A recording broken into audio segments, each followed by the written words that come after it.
This is to demonstrate the steps for cleaning the basement shop. First, start with removing whatever's on the surface of it.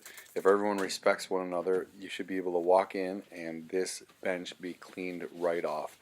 Then spray across by aiming with the glass cleaner to the back side of the bench. If you aim to the back side of the whole bench gets covered. Then you start wiping down, going in a clockwise rotation. If you're right-handed, works best. If you're left-handed, counterclockwise might work best. As you're doing so, clean the grinder and the vise, and then continue to clean the surfaces. You can also, if there's a stool nearby, clean the stool off at the same time. You got a rag out of the clean rags, you drop your rag into the dirty rags. Then grab the vacuum.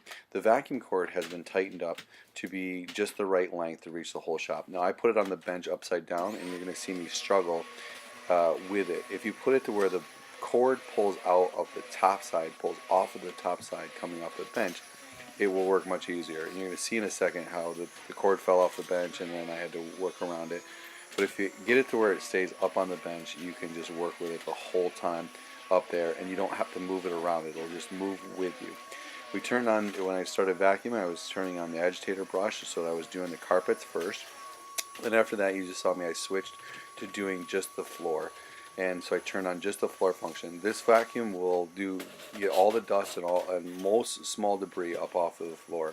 And as I was just going there, I pushed the dirty and clean rag buckets out of the way using the vacuum so I can keep coming.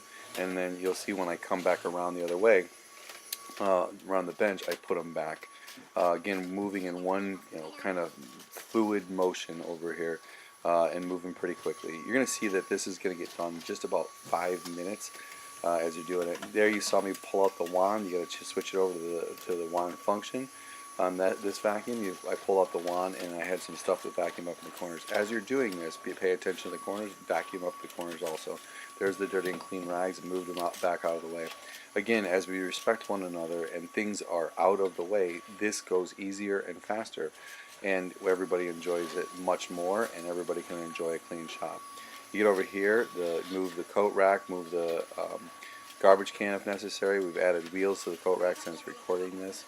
And you'll end up, as you're moving, near the boiler where the vacuum lives.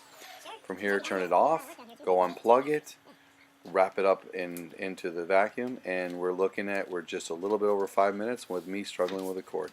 It's that easy. Everyone can do it. And we have a nice clean shop.